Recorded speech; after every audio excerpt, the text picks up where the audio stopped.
This webinar is called the 7 Steps to Launch Your Coaching Program. Once you have your funnel built, now we've got to look at how are you actually going to sell this program.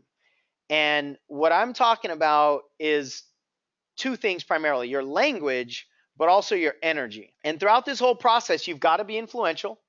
You've got to be authoritative, and you've got to be persuasive. Now, that doesn't mean you have to be slimy. It doesn't mean you have to be pushy. It doesn't mean you have to be a salesperson, like a used car salesperson, right?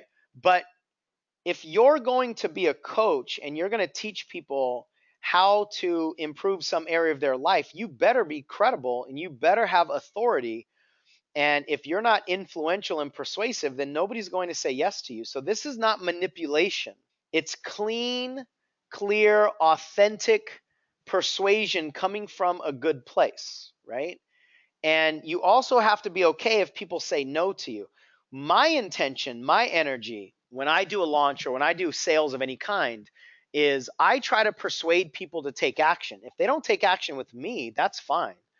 But I want them to take action. I want them to get off their butt and do something, right? That's what I ultimately want. And I genuinely, and I know some people just say that, that's not lip service for me. I genuinely am not highly committed to them buying my program.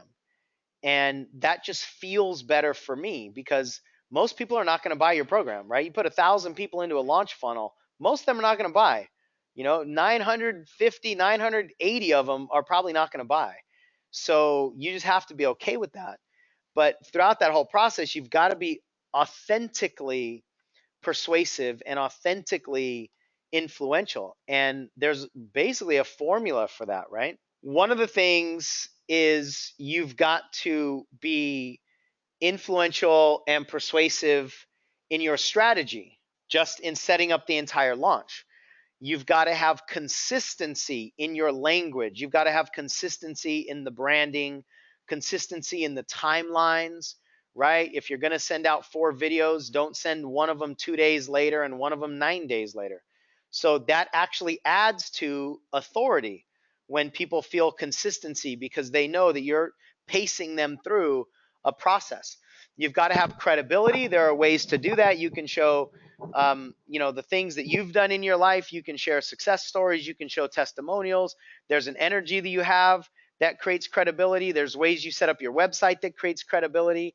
There's just different ways that you can talk to be more credible. And I don't want you to fake credibility. I just want you to be intentional about being credible if you are credible. And if you're not credible, then don't sell the thing that you're not credible about. The fourth one, integrity. I mean, I could jump on another soapbox here.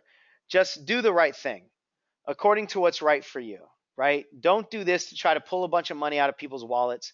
Do this coming from the right place and let them know. Let them see you.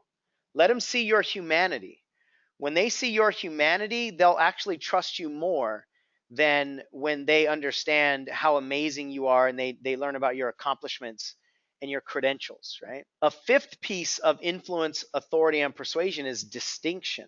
A lot of times being different is better than being better. And you're not the only one selling the thing that you're trying to sell. And even if you really are the only one, most people will not see that you're actually the only one. From your seeker's perspective, there are a lot of options that they have. And the human brain is actually biologically attracted to distinction. It's biologically attracted to something that it hasn't seen before, right? So you have to intentionally be distinct throughout this whole process. And then finally, I already touched on it a little bit with integrity. Just be you. Be authentically you, right? Do things the way you do things. As long as you're not sabotaging your success because you're not doing, the things that work from a sales perspective and a marketing perspective. Be you. Do you. People can tell when you're authentic and people can tell when you're fake and you're just trying to string them along, right? And all of that leads to and builds into influence, and it builds into authority and builds into persuasion. And I actually have a process that I teach called the 15 pillars of persuasion, and it's a template, and there's 15 components, And it's as close to a plug and play as you can get from a sequential standpoint, right? The first thing you say is this. The second thing you say is this. You talk about the problem. The third thing you say is what most people want in your market. The fourth thing you say is who you are. The fifth thing you say is this, right?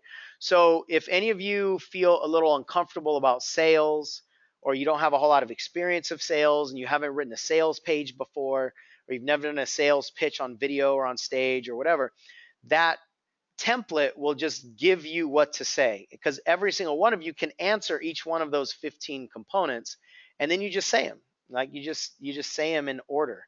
So that's broader than the scope of this webinar and the time that we have, but it can be done. And I'll tell you, when I first sold something, it was awful. I was sweating, my armpits were gushing.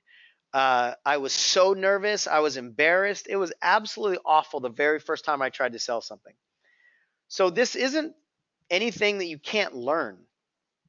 And the more you do it, obviously, the better you get. The more energetically clear and committed you are, then the better you're going to be each time you practice.